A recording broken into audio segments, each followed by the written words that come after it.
पंडित जवाहरलाल नेहरूनं पहिले जेव्हा लोकसभा अस्तित्वात आली तेव्हा एक स्टेटमेंट केलं होतं का कोणत्याही देशाची लोकशाही ही तेव्हाच जिवंत राहू शकते जेव्हा सत्तेत असणारे लोक विरोधी पक्षाच्या मताचा आदर करतात.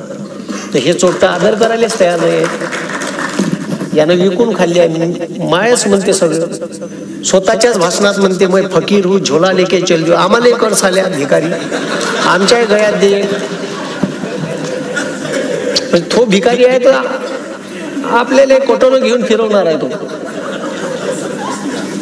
जे होते ते चांगल्यासाठी काम होते. मी काय म्हणतो, हे जे मोदीनं तुमची 10 वर्ष शिकवली, मी म्हणतो अजून 10 वर्ष शिकवा. जेव्हा जेव्हा अन्याय अत्याचार प्रचंड अन्याय अन्याय अन्याय होईल, काय म्हणून राहिलो, जेव्हा प्रचंड अन्याय अन्याय अन्याय होईल, 5000 वर्ष या भारतातल्या एका समाजाला शूद्र म्हणून हिणवल्या गेलं. माणूस म्हणून जगण्याचा अधिकार त्या माणसाला देण्यात आला नाही. नुसतं 5000 वर्ष त्या समाजानं अन्याय अत्याचारच उपभोगले. त्या समाजात एक क्रांतीचा ज्ञानाचा सूर्य जन्माला आला, डॉक्टर बाबासाहेब आंबेडकर. अरे बाबू, माझ्या बापाचे डीएपीचे भाव 2014 माझ्या बाप शेतीत खत टाकते डीएपी, ते 538 रुपयाची बॅग होती, ते 1350 झाली. माझ्या बापानं वाढवली का नेहरूनं वाढवली? तर त्याचं उत्तर नाही आहे त्याच्यापाशी. का रे बाबू, पेट्रोल मार सांगितलं त्यानं, अच्छे दिन पेट्रोल 67 रुपये लिटर होतं अच्छे दिन मध्ये. ठीक आहे, बुऱ्या दिवसात, अच्छा दिवसात 116 रुपये गेलं. इलेक्शनचं वर्ष आलं तर झोपकानं चोट्ट 9 कमी करते आणि वरून म्हणते मी कमी केले. अबे पण साल्या वखरले तू 9 वर्ष, बरोबर नाही का? मग तुम्ही याले अच्छे दिन म्हणता का? अरे बुऱ्या दिवसात, आमच्या बुऱ्या दिवसात तुम्ही ज्याला बुरे दिवस म्हणत होते तेव्हा सिलेंडर 430 रुपयाचं होतं, ते आता 1130 झालं. इलेक्शनचं वर्ष आहे तर 2 महिन्याच्या अगोदर 200 कमी केले चोटच्यानं.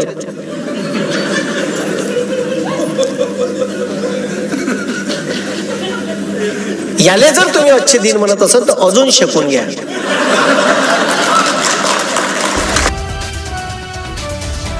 माय माऊलीच्या उदरात या स्वराज्याचा सूर्य जन्मला, अशा राजमाता राष्ट्रमाता जिजाऊ, स्वराज्याचे संस्थापक छत्रपती शिवाजी महाराज, या स्वराज्याचं रक्षण करणारे छत्रपती संभाजी महाराज, ज्या माय माऊलीनं या भारतातल्या तमाम स्त्रियांना शिक्षणाचा हक्क दिला, अशा क्रांतिज्योती ज्ञानज्योती सावित्रीबाई फुले, आणि नवरा कसा असावा याचं जर तुम्हाला उदाहरण घ्यायचं असेल तर त्या माय माऊलीच्या मागं विठ्ठलासारखा उभा असणारा ज्योतिबा. संत कसा असावा तर आताचे संत चार्टर्ड प्लेन न फिरते, भागवत सप्ताह करत आहे नाही का?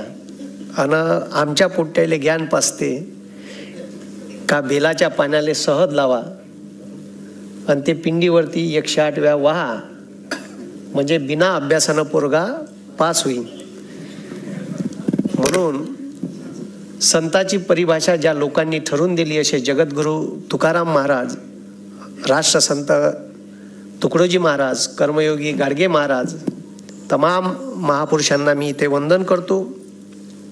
उपस्थित या विचार मंचावरील महाविकास आघाडीचे सर्व पदाधिकारी, आता चिठ्ठी मागितली नावाची, तो आहे नाही म्हणते गडी,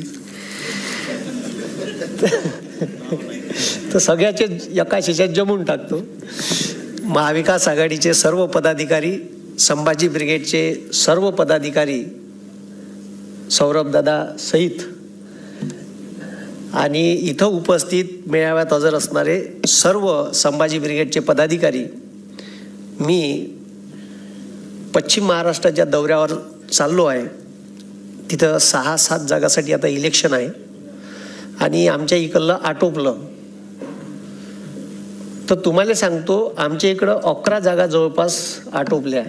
त्या 11 जागापैकी 8 ते 9 जागा ह्या महाविकास आघाडीच्या येणार आहे. त्याच्यात नितीन गडकरीची स्वतःची जागा डामाडोल आहे. म्हणजे तुम्हाला असं वाटत असेल का खूप सिमेंटचे रस्ते बांधले म्हणजे विकास होते, तर हे चुकीचं आहे. आणि सिमेंटच्या बॅग कमिशन किती होतं हे त्याइलेच माहीत, म्हणून तर सिमेंटचे बांधले ना. आणि त्याची जागा डामाडोल आहे, म्हणजे अक्षरशः एक तर 50,000 हारण, नाही तर 20-30 हजारानं जिंकून येईन, इतकी कटावर फाईट आहे. आणि माय भाषण तिचंच गाजलं, ते तुम्ही जे यूट्यूबवर पाहिलं ते नागपूरच्या तिरंगा चौकातलं भाषण होतं. तर आता ज्या दादांनी गोष्टी सांगितल्या त्यांच्या आता भाषणात, तर ते खूप काही सत्य परिस्थिती आहे. डॉक्टर बाबासाहेब आंबेडकरांनी म्हटलं का मी कितीकही चांगलं संविधान लिहिलं तर संविधानानुसार वागणारे लोक जर या देशात नसन आणि हे असे दाढीवाले बदमाश असन, दाढीवाले, तर या देशाचा सत्यानाश झाले. कोणत्याही देशाचा, कोणत्याही देशाची. पंडित जवाहरलाल नेहरूनं पहिले जेव्हा लोकसभा अस्तित्वात आली तेव्हा एक स्टेटमेंट केलं होतं का कोणत्याही देशाची लोकशाही ही तेव्हाच जिवंत राहू शकते जेव्हा सत्तेत असणारे लोक विरोधी पक्षाच्या मताचा आदर करण. तर हे चोट्टा आदर करायलाच तयार नाही आहे, यानं विकून खाल्ली आहे. मायच म्हणते सगळं, स्वतःच्याच भाषणात म्हणते मैं फकीर हूँ झोला लेके चल दियो, आम्हाला कर साल्या भिकारी, आमच्याही गळ्यात दे. म्हणजे तो भिकारी आहे तर आपल्याला कोटोरं घेऊन फिरवणार आहे तो.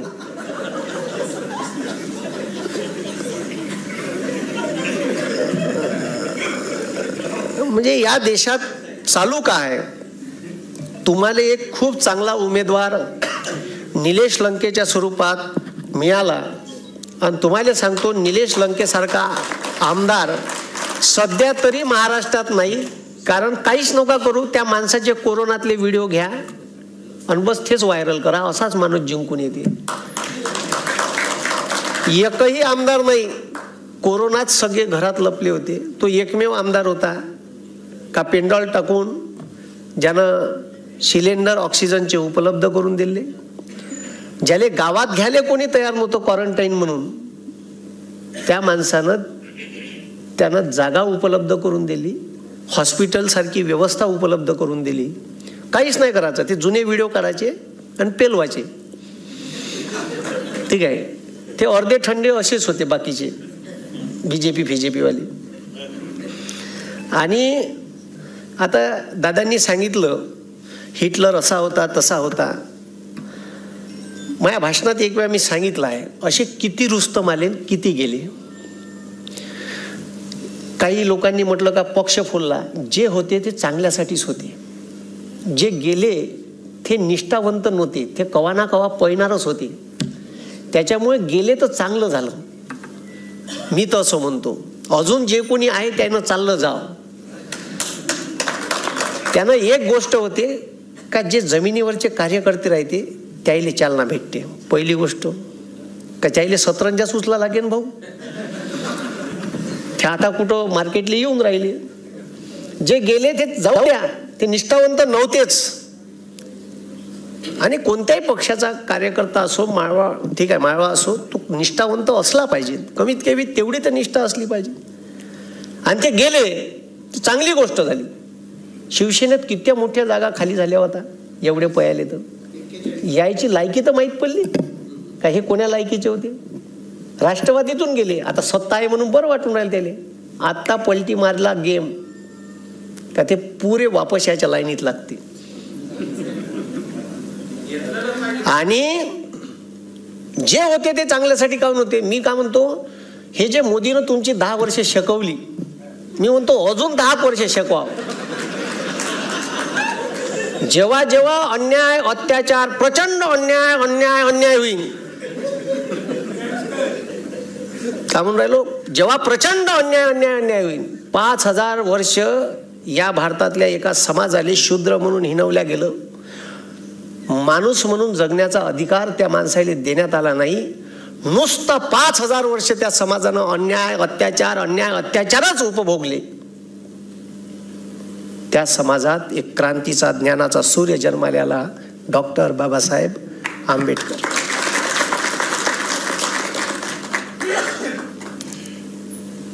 या भारतावर मुस्लिम सत्ता आली, बरेच घराणे आले, तुगलक आले, मुघल आले. या भारतात त्याने सत्ता स्थापन केली. या भारतातल्या लोकांवर अन्याय अत्याचार केले, 600-700 वर्ष सत्ता उपभोगली, पण त्याले महाराष्ट्र जिंकता आला नाही. या अन्याय अत्याचारात एक क्रांतीचा स्वराज्याचा सूर्य जन्माला आला, तो म्हणजे छत्रपती शिवाजी महाराज. रोहाले पाहिजे असं, जेव्हा अन्याय अत्याचार होईल असं तुमचा नड्डा पिचकन, तेव्हाच तुम्ही हातपाय झाडा. तोपर्यंत चालू द्या. शिवाजी जन्मावतो दुसऱ्याच्या घरात, काहून चोट्या तुझ्या घरात जन्मला तर काही वाईट आहे का? नाही, दुसऱ्याच्या घरात पैदा झालं पाहिजे बदमाश पोट्ट. आता मी एवढं बोलतो, माझ्या बाप म्हणते तू एवढा कायले बोलतो रे म्हणते, एकटाच आहे. लोक फोनवर मला शिवा देते, कमेंट्समध्ये शिवा देते. आता फोनवर शिवा दिल्यावर मी गावरानी माणूस आहे जी पुरा, ते का शिवा देईन? जी मायापाशी एवढी डिक्शनरी आहे शिवाची, असा द्याले लागलो का नाही? हो, म्हणजे माणूस पाहून तर द्या, ज्याला देता नाही त्याला दे. साला मग विचार येते माणूस, आपण शिक्षक आहे, ठीक आहे, आणि काहीच नाही करत, तो रेकॉर्ड करते आणि व्हायरल करते, बाकी का करणार आहे? आणि व्हायरल कोणाला करते? जो व्हायरल आहे त्यानेच व्हायरल करते. म्हणजे त्याला माहित आहे का याचा व्हिडिओ व्हायरल केल्यावर अजून आपल्याला प्रसिद्धी भेटते, बाकी उद्देश काहीच नसते त्याचा. का याला शिवाय दिल्या आणि याचा व्हिडिओ व्हायरल केला तर याला प्रसिद्धी भेटते. आणि मी त्याला प्रश्न विचारणार, त्याच्यापाशी उत्तर नाही आहे. का रे बाबू, माझ्या बापाचे DAPचे भाव 2014 माझ्या बाप शेतीत खत टाकते DAP, ते 538 रुपयाची बॅग होती, ते 1350 झाली. माझ्या बापानं वाढवली का नेहरूनं वाढवली? तर त्याचं उत्तर नाही आहे त्याच्यापाशी. का रे बाबू, पेट्रोल माल सांगितलं त्यानं, अच्छे दिन पेट्रोल 67 रुपये लिटर होतं अच्छे दिन मध्ये, ठीक आहे, बुऱ्या दिवसात. अच्छा दिवसात 116 रुपये गेलं. इलेक्शनचं वर्ष आलं तर झोक्कानं चोट्ट 9 कमी करते, आणि वरून म्हणते मी कमी केले. अबे पण साल्या वखरले तू 9 वर्ष, बरोबर नाही का? मग तुम्ही याले अच्छे दिन म्हणता का? अरे बुऱ्या दिवसात, आमच्या बुऱ्या दिवसात तुम्ही ज्याले बुरे दिवस म्हणत होते तेव्हा सिलेंडर 430 रुपयाचं होतं, ते आता 1130 झालं. इलेक्शनचं वर्ष आहे तर 2 महिन्याच्या अगोदर 200 कमी केले चोट्ट्यानं.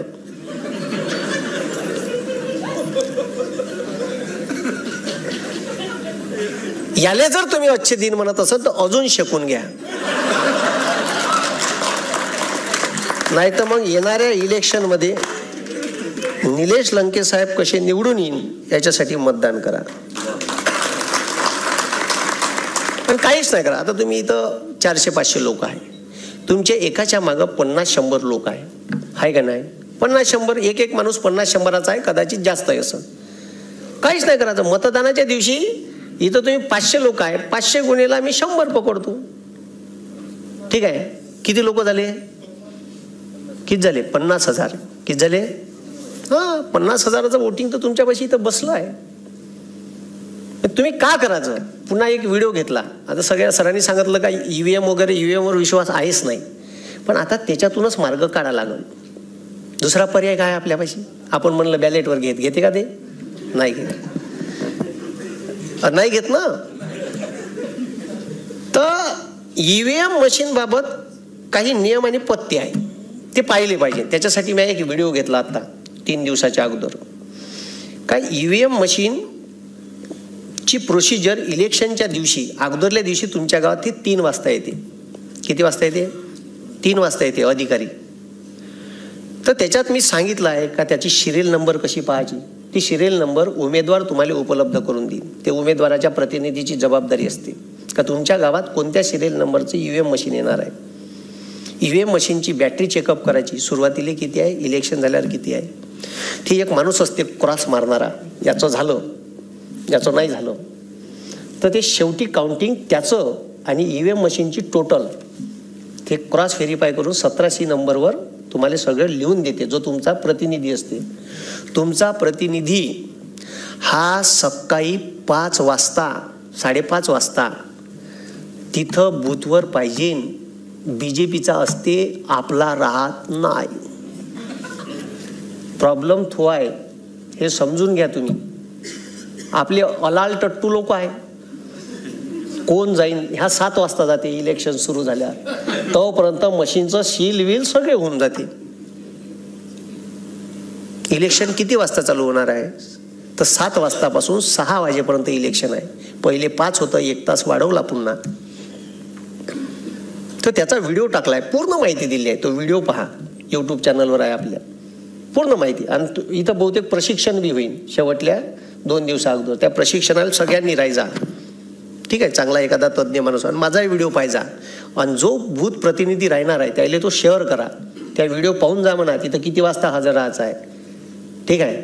बूथ प्रतिनिधीचा तुम्हाला आय कार्ड भेटते. ते आय कार्ड बनवण्यासाठी 10A नावाचा फॉर्म भेटते. तो 10A नावाचा फॉर्म प्रतिनिधीनं दिला पाहिजे उपलब्ध करून. प्रतिनिधी जे कोणी असते, उमेदवार प्रतिनिधी, त्याची सही पाहिजे त्याच्यावर. ह्या साऱ्या गोष्टी तुम्हाला ट्रेनिंगमध्ये शिकवणं गरजेचं आहे आणि हे माहीत असलं पाहिजे. आता हे सगळं BJP मायक्रो प्लॅनिंग करते. काही गोष्टी BJPकडून शिकण्यासारख्या आहेत आणि त्या आपण शिकल्या पाहिजे. त्याची एक खासियत आहे, पुन्हा मासोई मोठी झाली का तिला कापते, ते तिला ठेवत नाही ना. चांगल्या चांगल्या मोठ्याल्या चिकीवाल्या बाईक आपल्या हे आता दिलं म्हणून बरं आहे. मागच्या वेळी दिल्ली का शीट दिल्ली का नाही दिल्ली. चांगले चांगले मोठे मोठे मासोळे कापते जी. हे बाकीच्याही पक्षानं समजून घेणं गरजेचं आहे. आणि त्यानं काय केलं, त्यानं सेकंड पॉलिटिकल लिडरशिप तयार केली. म्हणजे पहिले झाले 2 वेळा आमदार झाले, चल फेक्स आले को. तर त्या पोट्याला काय वाटते का इथं काहीतरी भेटते. अबे भेटते ना, ह्या गेला का आपला नंबर आहे बा. इकडे बाकीच्या पक्षात सतरंजाच उचला लागते. मी राष्ट्रवादी काँग्रेसचा प्रवक्ता आहे ते बाजूले, पण जे खरं आहे ते बी सांगितलं पाहिजे ना. हो नाही, पवार साहेबाले मी पहिले सांगून ठेवलं आहे की हे माय तोंड बंद नाही करायचं, ते बाकी तुम्ही का करा, ठीक आहे. जे अरे त्याचं जे घेता येईल ते घ्या लागेल ना.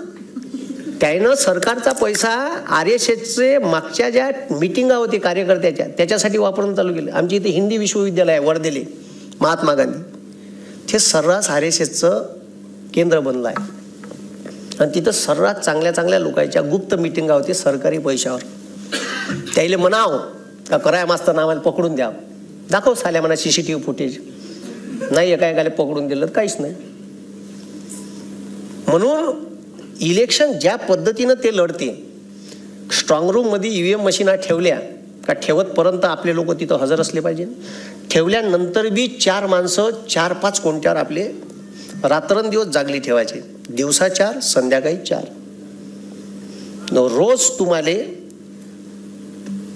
ते जे सील मारला आहे स्ट्रॉंग रूमले ते पाहण्याची मुभा दिली आहे. त्याच्यानंतर दिवसभराची रेकॉर्डिंग दररोज चेक करायची आणि आपले माणसं बी ठेवायची. माणसं निष्ठावंत ठेवायची, 500 रुपयावर इकल्या जाणारे नाही, नाही तर सुरत मार्गे गुवाहाटी पळायला लागते. म्हणून जे काही होते ते चांगले. आणि असे हे मोदी सारखे किती चिल्लर आले किती गेले, ते हिटलर नाही पुरला या जगात, हिटलर नाही पुरला, ठीक आहे. आपले पोट्टे मायाबाप कांदा उत्पादित करते, मायाबाप सोयाबीन उत्पादित करते, मायाबाप कापूस उत्पादित करते ना, आपलेच पोट्टे स्टेटस ठेवते अब की बार 400 पार. अबे त्या बापाचं कांद्याचा कट्टा 400 पार नाही चालला आणि तू साल्या स्टेटस ठेवून राहिला अब की बार 400 पार. हा अरे ह्या चोट्यानं 2000 मेट्रिक टन गुजरातचा पांढरा कांदा निर्यात करायला परवानगी दिली, फक्त गुजरातचा. महाराष्ट्राचा कांदा निर्यात होणार नाही. यान शकून द्या त्याला, अजून उरावर बसणार आहे. तो भारताचा पंतप्रधान नाही, तो गुजरातचा पंतप्रधान आहे. कुठचा आहे हा. म्हणून महाराष्ट्रात 1.5 लाख कोटीचा वेदांता फॉक्सकॉन नावाचा सेमी कंडक्टरचा प्रोजेक्ट येणार होता. त्या चोट्यानं कुठनेला मार आला अरबी समुद्रात. मी म्हणलं मरते का तिथं शिवाजी महाराजाचं स्मारक उभं करायचं आहे म्हणे 43 एकरात. उद्घाटन गिन केलं ना का, कुठं गेलं ते विचारा ना प्रश्न, कुठं गेलं स्मारक, केलं का उभं, निव्वळ चिवत्या बनवलं तुम्हाला.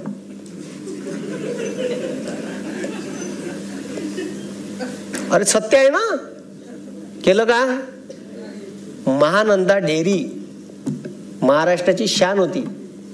कुठं नेली. गुजरात.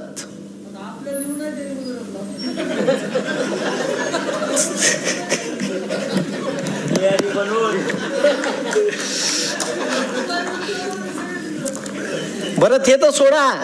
त्यानं काय केलं. गडचिरोलीत हत्ती होती आमच्या विदर्भात. हत्ती ते पोट्ट नाही का अदानी मुक्याचं ते घेमस. त्याचं आता लग्न होतं. त्या मुक्याच्या पोट्याले हत्ती आवडते. त्याच्या पोट्याले हा तर गुजरातचे हत्ती नेले साल्यानं इथून. तुमच्या संभाजीनगर औरंगाबादचे सिंह नेले 2. वाघ का सिंह. वाघ नेले सिद्धांत उद्यानामधले. तुम्हाला माहित आहे का नाही तर माहित नाही मला. हा हो वाघाशी का आपलं लेणं देणं. म्हणजे सब मी का म्हणतो. जर तुझ्याकडून गुजरात डेव्हलप करणं नाही होत तर आम्हाला देणं भाड्यानं. असं म्हण का माईवाली लायकी नाही आहे. सब दाबादुबीचे धंदे आहे. इकडून दाब तिकडून दाब. ठीक आहे. याचं पावडर घे, त्याचं लिपस्टिक घे, त्याचे कानातले घे, दुसऱ्याचं मंगळसूत्र घे आणि सजव स्वतःले. अबे तुमची लायकी नसेल सांगा ना. आम्ही गांधीनगर उभे करायला पैसे दिले तुम्हाला. अरे आम्ही गांधीनगर उभे करायला पैसे दिले ना. आता बी लायकी नसेल सांग. सगळे लिपस्टिक पावडर मावडर आम्हीच लावून देतो. बरोबर नाही का. तुमच्याकडून नाही गुजरात डेव्हलप होऊन राहिला तर आम्हाला सांगा. आमचा महाराष्ट्र पुढारलेला आहे आणि तो राहील. तुम्ही आम्हाला ज्ञान पाजायची गरज नाही. आणि म्हणून महाराष्ट्राचं पाहून तुम्हाला वाटते का महाराष्ट्राची मुंबईचं ठीक आहे जे प्रतिनिधित्व आहे ते कसं कमी करता येईल. व्हॅल्यू कशी कमी करता येईल. यासाठी G20ची परिषद तिथं. G20ची परिषद कुठं व्हायला पाहिजे होती. मुंबईत व्हायला पाहिजे होती. कुठं भरवली चोट्ट्यानं. गुजरातमध्ये. म्हणजे आपल्यावर किती अन्याय चालू आहे तरी आपण त्याचे झेंडे घेऊन त्याचं स्टेटस. हे मागं पोट्ट्यानं ठेवलं होतं मै सावर करू. अबे साल्या तू बेरोजगार आहे. तू सावरकर काय जा. आणि कोणाचं स्टेटस ठेवून राहिला. ज्यानं 5 वेळा माफी मागितली. हा माझ्या युट्यूब चॅनलवर पुन्हा एक व्हिडिओ आहे निरंजन टकलेचा. विद्रोही साहित्य संमेलनाचा स्वागताध्यक्ष होतो मी वर्धेले. पुरा त्याचं अखिल भारतीय मराठी साहित्य संमेलनात धिंगाणा लावणारा मीच होय. पुरा पार 150 करोडचा धिंगाणा मॅच लावून टाकला त्याचा. आणि ते निरंजन टकलेचं भाषण पाहिजे. कोणा जर म्हणलं सावरकर कोण होता ते भाषण त्याला पेलून द्यायचं. हे पाय म्हणा पहिली साल्या.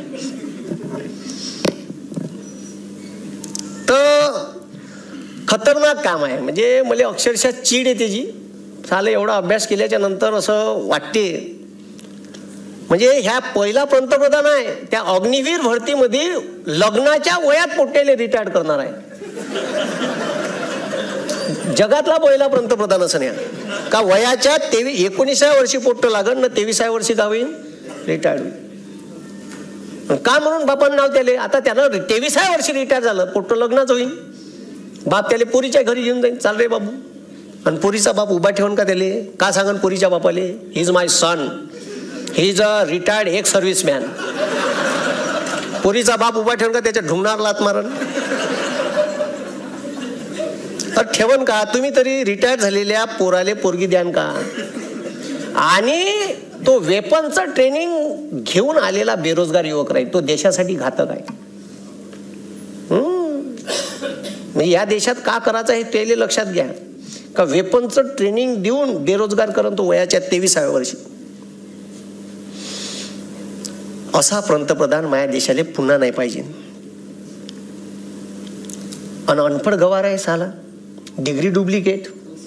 बरं डिग्री कोण्या विषयात. Entire politics. बरं तो स्वतः भाषणात म्हणते मग कुछ भी पडाली का नाही. त्याचा तडीपार सोबती म्हणते का. हे आमच्या पंतप्रधानाची डिग्री MA ची. बरं MA कोण्या विषयात. Entire politics. या नावाची डिग्रीच नाही भारतात. मग डिग्रीच नाही आहे. बरं याचं ठीक आहे. यानं जे डिग्री सादर केली त्याच्यावर जे फॉन्ट आहे ते 1993 अस्तित्वात आले आणि याची डिग्री 78ची आहे. म्हणजे साले कॉप्या करते का नाही? अबे लोकायले दिसू तर नका देऊ कॉप्या करून राहिले तर कमीत कमी व्यवस्थित कॉप्या करायच्या आहेत. बरं त्याच्यात युनिव्हर्सिटीचं स्पेलिंग चुकीचं आहे त्या डिग्री सर्टिफिकेटवर. हो म्हणजे लयच खतरनाक आहे. म्हणजे हे साले कुठून म्हणजे काय गोमूत्र पिऊन आले आहे का? मला का विचार येते. आता मागं एक महाराष्ट्र शासनानं GR काढला. दुधाचे भाव 34 रुपयावरून 25 रुपयावर आणले. तुम्हाला माहित आहे? 22. हा घ्या ना अच्छे दिन होईना शेकून घ्यायची चांगली पुन्हा बोंबलाचं नाही. माझ्याकडे काही काही लोक आले का मला भल्ला राग येते जी. म्हणजे अक्षरशः लोक आणि हे तुम्हीच निवडून दिलं आहे. ठीक आहे त्याला डोक्यावर तुम्हीच घेतलं. आता तुमचीच जबाबदारी आहे डोक्यावरून त्याला खालतं उतरवायची. तुम्हीच चढवलं होतं ना उतरवा बी तुम्हीच. म्हणून प्रत्येकानं जबाबदारी आपली स्वीकारली पाहिजे. हा देश वाचला पाहिजे. या देशाचं संविधान वाचलं पाहिजे. तो म्हणते संविधान घेऊन बदलवायचं बदल हात लाववर म्हणत नाही तुझ्या ढोंगणाला फटाके लावलं लोक. एवढं साधं सोपं काम आहे का? पण मात्र यानं सर्व व्यवस्था आपल्या हातात घेतली आहे. लष्कर भी तुम्हारा है सरदार भी तुम्हारा है. लष्कर भी तुम्हारा है सरदार भी तुम्हारा है. तुम झूठ को सच लिख दो. तुम झूठ को सच लिख दो. अखबार भी तुम्हारा है. सारंच विकत घेऊन टाकलं साल्यानं. तुम्हाला इंजेक्शन दिलं कोविडशिल्डचं दिलं ना. हा त्याच कंपनीकडून त्याची वॅक्सिनले परमिशन द्यासाठी इंडियन काउन्सिल ऑफ मेडिकल रिसर्चची परवानगी देण्यासाठी 54 करोड रुपयाचे इलेक्ट्रॉल बॉन्ड घेतले. आणि आता सुप्रीम कोर्टात ते कंपनी म्हणते का आमच्या वॅक्सिनमुळे तुम्हाला वाईट परिणाम होऊ शकते आणि तुम्हाला केव्हाही हृदयविकाराचा झटका किंवा ब्रेन हॅमरेज. साल म्या घेतलं तुम्ही घेतलं का बे?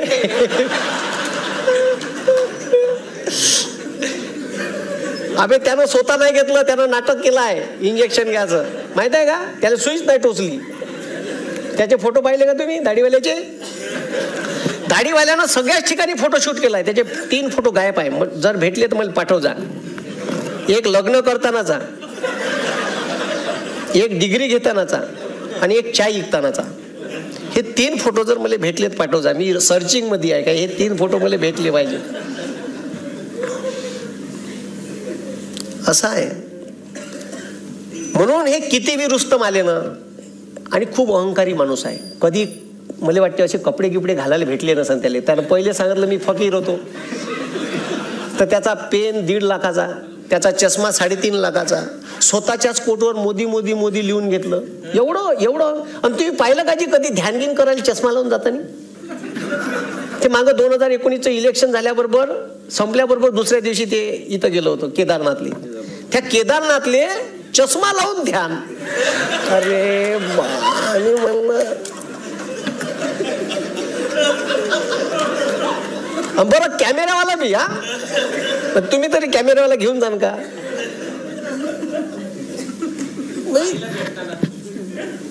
अरे आपल्याला हिंदू धर्म सांगितला हे का चोट्टे हिंदू धर्माचं पालन करते जी माय मेली तर टकलं नाही गेलं साल्यानं. अरे हिंदू धर्म म्हणते ना माय मेली तर टकलं करायला पाहिजे का नाही? केशव पण करायला पाहिजे का नाही? स्वतः केलं का? स्वतः केलं का? बरं कुठे गेलं ते एवढं ताणते. त्या बांगलादेशात गेलं म्हणजे मी बांगलादेशाच्या स्वातंत्र्य चळवळीत होतो. तुझे वय का? स्वातंत्र्य चळवळ झाली केव्हा? तू किती वर्षाचा होता तेव्हा? म्हणजे अरे खोटं बोलायची लिमिट किती खोटं. बंगालचं इलेक्शन होतं तर रवींद्रनाथ टागोर सारखी दाढी वाढवली पडते ना. पुरा नौटंकी ॲटम आहे. म्हणजे मी सांगतो तुम्हाला या देशात ठीक आहे आणि ते मार म्हणते ना ठीक आहे का त्यानं म्हटलं होतं मनमोहन सिंग मुका पंतप्रधान. अबे आम्हाला मुका परवडला तुझ्यासारखा फेकू नाही परवडला. 1.5 महिना झाला का टीव्हीवर येते, 1 महिना झाला टीव्हीवर मन की बात, अबे साले काम की बात कर कुछ. मन की बात ऐकू ऐकू कंटाळून गेला आणि एवढं इरिटेट करून टाकलं जी. कुठेही त्याचा फोटो, पेट्रोल पंपावर त्याचा फोटो, आता कालला साल्यानं. ठीक आहे, काहून तर लोक का म्हणून काय, मी तर पेट्रोल पंपवाले विचारतो काहून बाप्पूचा फोटो कुठं आहे बा, नाराय माराय फोडतो एखादं. कोविडचं वॅक्सिन दिलं त्याच्यावर फोटो, तुम्ही कोरोनात मेले त्या मृत्यू सर्टिफिकेटवर फोटो, एक इथं बी लाव. हे राहिलं आमचं शिल्लक. इरिटेट होऊन गेलाय. अरे त्या प्रत्येक रेल्वे स्टेशनवर त्यानं सेल्फी पॉइंट काढला. माहिती अधिकाराअंतर्गत 6.25 लाख रुपये एका सेल्फी पॉइंटचा खर्च आहे. कोणाच्या पैशातून? त्याच्या बापाचा पैसा आहे का?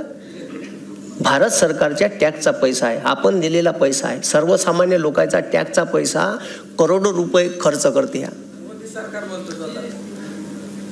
मोदी देश होईन, काही नियम नाही.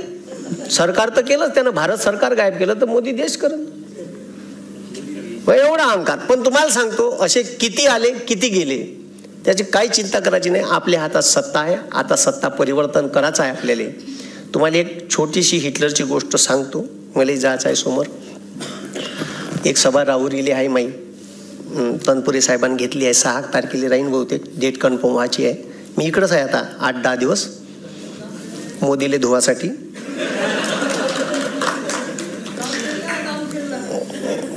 तर नाही, एकच दिवस आहे. 1 दिवस तुमच्या मतदारसंघात आहे मी. ठीक आहे, का चालू होतं मी? तर असे काही रुस्तम आले, काही गेले, काही टेन्शन घ्यायचं नाही. ठीक आहे, टेन्शन फक्त या भारतातल्या बेरोजगार युवकाचं, शेतकऱ्याचं मला खूप वेळ येते. ठीक आहे, सांगतो. आणि या देशाचं संविधान ज्या माणसानं लिहिलं ना, हा पहिला ग्रंथ आहे भाऊ, का या जगात, या भारतात कोणावरही अन्याय होऊ द्या, त्याला न्याय द्यायचं काम या देशाचं संविधान करते. आणि हे संविधान वाचलं पाहिजे. आणि त्यांनी जे म्हटलं, न्यायमूर्ती व्यंकट चलैया आयोग नेमला होता अटल बिहारी वाजपेयीनं, हे खरं आहे. अटल बिहारी वाजपेयीनं भारतीय संविधानाचं पुनर्विलोकन म्हणजे संविधानात बदलत्या परिस्थितीनुसार काही ट्रिमेंडस बदल करता येते का, यासाठी एक कमिशन नेमलं होतं. पण ते विरोध झाला. अटल बिहारी वाजपेयीचं सरकार 22 पक्षाचं मिळून होतं, म्हणून अटल बिहारीनं फडफड नाही केली जास्त. तुम्ही याले फुल दिलं मेजॉरिटी, मग तो काय, त्याच्या सोबत्यासही 330 सीट आहे. त्याला माहित आहे ह्या बाकीच्या 22 पळायला जरी तर माझ्या 303 आहेच. त्याच्यामुळे तो काही मागं ढकल नाही करून राहिला. म्हणून येणाऱ्या इलेक्शनमध्ये पूर्ण भारतात दारुण पराभव होईल.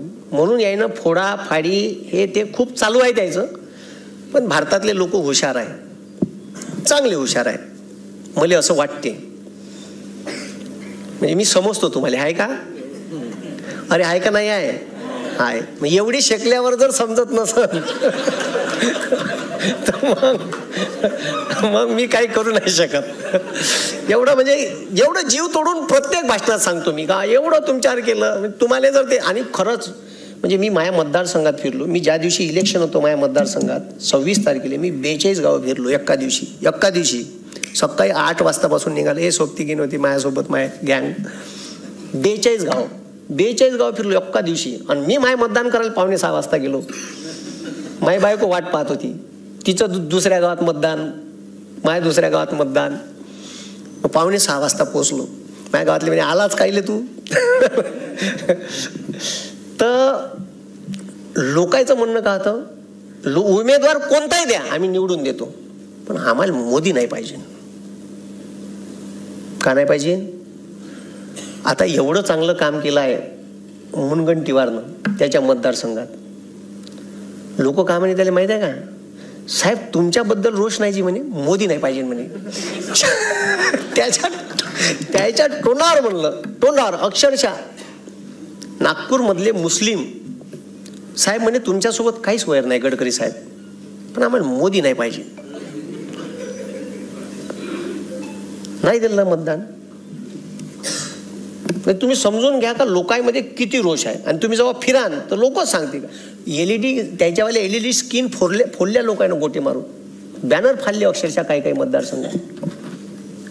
इतका रोष आहे लोकांमध्ये. आणि लयच बदमाश आहे ना जी. सोयाबीन निघालं का सोयाबीनची ढेप बोलावून, कापूस निघाला काय ऑस्ट्रेलियाहून कापसाच्या गठावीन बोलावून चोटतं. कापसाच्या निर्यातीवर बंदी आणून टाकन.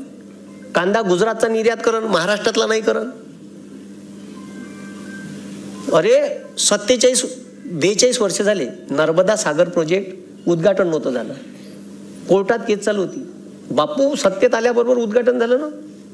महाराष्ट्रातून नदी गेली, महाराष्ट्राला कवडीचा फायदा नाही. फायदा कोणाले? गुजरात. त्याच्या फायद्याचं मला म्हणून मी म्हणतो का ह्या गुजरातचा पंतप्रधान आहे, त्याला भारताशी काही लेनदेन नाही. आणि लक्षात ठेवा, गुजराती लोक व्यापारी असतात, उद्योजक नसतात. आणि व्यापारी विकासच काम करते, समजलं का? आणि आपण 2 व्यापाऱ्याला बसवलाय मोठाल्या. ते का करण तुम्ही हे लक्षात घ्या. म्हणून असे किती रुस्तम आले, किती काही अहंकार असन तर काही टेन्शन घ्यायचं नाही. आपण आपलं काम करायचं. जेव्हा जेव्हा या संविधानावर वेळ येईन तर रस्त्यावर बी उतरता आलं पाहिजे आपल्याला. ठीक आहे. आणि व्यवस्थेच्या विरोधात बोलणं शिका. माझं म्हणणं आहे, मी एकट्यानं ठेका नाही घेतलाय का गव्हर्नमेंटनं कॉन्ट्रॅक्ट भरतीचा GR काढला कराय मास्तर आंदोलन करण सगळ्यात पहिले. मी ठेका घेतलाय का? हा, शेतकऱ्याचे भाव पडले तर मी बोलीन. तुम्ही केव्हा बोलान? तुम्ही बी बोलले पाहिजे. आमदार खासदार कोणताही बी पक्षाचा असो, काँग्रेसचा असो, राष्ट्रवादीचा असो का BJPचा असो, त्याला प्रश्न विचारले पाहिजे. हे चुकीचं झालं, हे तुम्ही उचला विधानसभेत, संसदेत उचला. हे आपण बोलत नाही म्हणून आपला प्रॉब्लेम आहे. त्याला 4 चौघात बोलले का तो जाग्यावर येते. इवन तो तुमच्या काकाले, मामाले, बापाले फोन कर, पोट्याले सांगा ते जास्त बोलून राहिलं. आणि आपल्या पोट्यानं असं बोललं त्याला आडवं तिडवं तर आपल्या पोट्याला शाबासकी द्यायची, आपल्या पोट्याला झापाचं नाही. जगद्गुरु तुकाराम महाराज म्हणते, पुत्र असावा ऐसा गुंडा ज्याचा तिन्ही लोकी झंडा. गुंडा म्हणजे काय, मर्डर हाफ मर्डर करणारा का? नाही, ह्या व्यवस्थेच्या विरोधात बोलणारा. म्हणून याले जर वाटत असेल का माय या भारतावर राज्य मी मरतपर्यंत या देशाचा पंतप्रधान राहायला पाहिजे, हिटलरचं स्वप्न होतं मी जगावर राज्य करीन. गॅसच्या चंबरमध्ये टाकू मारले जे लोक, अशी चंबरमध्ये टाकलं, झाकण लावलं, क्लोरीन गॅस टाकली का 5 मिनिटात लोक मरून जाई. 400-500 बुलडोजरनं असे काढे, गड्डा खोदेन, बुलडोजरनं धकावेन, त्याच्यावर माती टाके. असा हिटलर बदमाश होता, भयानक होता हिटलर. असे त्या बर्लिनच्या चौकात जीव लोक उभे केले 5-6 हजार आणि बाजूनं आर्मी उभी केली, गोळीबार केला. तर अर्धे गोळीबाराने मेले आणि अर्धे चंगराचंगरीने मेले. आजही बर्लिनच्या संग्रहालयात इथून तर ह्या स्लॅबपर्यंत चपलीचा ढीग आहे. तुम्ही जर बर्लिनला गेले तर त्या संग्रहालयात चपलीचा ढीग आहे, तिथं जे लोक मेले त्याच्या. इतका बदमाश होता हिटलर. पण जेव्हा दुसरं महायुद्ध संपत आलं ना, जेव्हा दुसरं महायुद्ध खतम होत आलं, 39ला सुरू झालं, 45ला खतम होत आलं, तेव्हा याचा सोबती होता मुसोलिनी, इटलीचा. त्या मुसोलिनीले बंदा युरोप बेचिराग झाला होता, पूर्ण युरोप. रशिया सुद्धा, रशियाचे 1.5 करोड पोट्टे, 1.5 करोड पोट्टे, 1.5 करोड म्हणून राहिलो, 1.5 करोड जवान पोट्टे मेले युरोपातले, पूर्ण पोट्टे. ज्याला वेपनचं ट्रेनिंग नाही त्याला त्याच्या हातात बंदूक दिली, त्याला बंदुकीची गोळीच नाही झाडतायत आली, गोळी धडकन लागलं, मेलं. 1.5 करोड पोट्टे मेले. तर जेव्हा युद्ध संपलं ना तर रशियात 1800 पोरी मागं 1000 पोरं होते. आता बी परिस्थिती जाग्यावर नाही आली. आता बी रशियात 1200 पोरी मागं 1000 पोरं आहे, 200 पोरी जास्त आहे. आणि भारतात 933 पोरी मागं 1000 पोट्टे आहे. म्हणजे आपल्या इथं 67 पोट्टे शिल्लक पडते. कवा विचार येते का यायला जहाजात भरावं आणि तिकडं रशियात पाठवावं का? बिना लग्नाचे राहते 67. 1000 पोरं आहे मागं 67, 933च पोरी आहे ना 2011च्या जनगणनेनुसार. ऑथेंटिक आहे, भारत सरकारची आकडेवारी आहे, काय माझ्या घरची नाही सांगून राहिलो. पहा बरं तुम्ही. मग आता अशी अवस्था, बंदा युरोप बेचिराग झाला, पार उद्योग धंदे बेरोजगार पोट्टे होऊन गेले. आणि मग अशा परिस्थितीत लोक चिडून गेले, महागाई वाढून गेली. 2-2.5 लाख लोक जमा झाले रोमच्या चौकात, इटलीले, मुसोलिनीच्या घरासमोर, राजगृहासमोर. मोठं गेट होतं. लोक राय झाले, बंद लोक घरात घुसले. हा मोठा जात दरवाजा तोडला, त्याच्या घरात घुसले. तो मुसोलिनी पै समोरनं 2.5 लाख लोक त्याच्या मागे लागले. पकडला, असा बेधम मारला जी, मरतपर्यंत मारला. ज्या कोणत्यावर पडन त्या कोणत्यावर मारला. कपडे काढून नागोया करून मारला. मेल्यावर बी मारला. त्याच्या बायकोले बी मारलं म्हणलं नागोया करून. लोक ते एका लिमिट पर्यंत सहन करते भाऊ लोक. बरं लोकांना मेल्यावरही मारलं दोघाले. लोक तिथे शांत नाही बसले. लोकांना दोघांची तंगडे बांधले दोरानं आणि 60 फूट वरत घराला टांगलं. सगळे लाईव्ह चालू होतं. आणि हे हिटलर जर्मनीहून पाहत होता त्याच्या सोबत्याला कसं मारलं. तारीख होती 28 एप्रिल 1945. गुगलवर सर्च करून घे जा, खोटं सांगत असेल तर. 28 एप्रिलले मुसोलिनीले असं मारलं लोकांना. हिटलरले वाटलं याच्यापेक्षा बेकार मारण आपल्याला,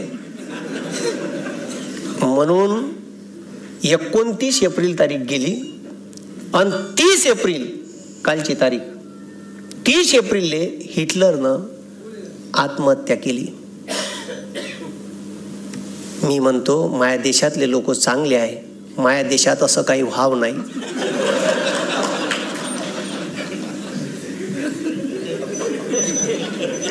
एवढीच अपेक्षा मी तुमच्याकडून करतो. मी खूप चांगला माणूस आहे बरं. मी कोणाचाही काही वाईट गीत विचार करत नाही. तो किती काही बदमाश असो, त्याच्याबद्दल चांगला विचार करणं गरजेचं आहे. म्हणून आपण कुत्र्याला डसलो तर आपण कुत्रा आपल्याला डसलं तर आपण कुत्र्याला डसत नाही. म्हणून त्याच्याबद्दल एवढा चांगला विचार करू शकतो का आमच्या देशात अशी वेळ येणार नाही आणि एवढी आमची परीक्षा पाहू नये सत्तेत असणाऱ्यांनी. नाही तर मग आता श्रीलंकेत असं झालं. येणारा काय आपला आहे. या देशातील बेरोजगार युवक, शेतकरी, कामगार याला न्याय मिळाला पाहिजे. आणि संभाजी ब्रिगेडच्या कार्यकर्त्यांनी शिवाजी महाराजांच्या मावळ्यासारखं या निवडणुकीत काम करा. ही निवडणूक आपण उमेदवार आहे म्हणून काम करा. कारण देशाची लोकशाही धोक्यात आहे आणि चुकीच्या माणसाच्या हातात आहे. म्हणजे माकडाच्या हाती कोलीत असते का नाही, तसं काम झालं आहे. अनफड गवाराच्या हातात सत्ता दिल्यावर मनमोहन सिंगाले मुका म्हणलं तो परवडला. कॅम्ब्रिज युनिव्हर्सिटीचे गोल्ड मेडलिस्ट आहे मनमोहन सिंग. आणि आपलं पोट्टं कॅम्ब्रिजमध्ये जेव्हा लॉची इकॉनॉमिकची डिग्री घ्यायला जाते तर आपल्या पोट्याले कॅम्ब्रिज युनिव्हर्सिटी स्कॉलरशिप देते. त्या स्कॉलरशिपचं नाव आहे डॉक्टर मनमोहन सिंग स्कॉलरशिप योजना. किती स्कॉलर विद्यार्थी असेल तुम्ही विचार करा. नरेंद्र मोदी नाही आहे आणि याचं नाव देणार बी नाही. ठीक आहे, लायकी लागेल ना तेवढी. तर मला इथे आमंत्रित केलं त्याबद्दल खूप खूप आयोजकाचे धन्यवाद. विशेषतः दादांनी सकाळी फोन केला. मी चाललो होतो सर आहे, पण ठीक आहे मग कॉन्टॅक्ट झाला. नाहीतरी जायचं संध्याकाळपर्यंत आहे मुले, तर म्हटलं जाता जाता सभा झोडपून जाओ. ठीक आहे, त्याच्याबद्दल खूप खूप धन्यवाद. थांबतो इथं. जय हिंद, जय महाराष्ट्र.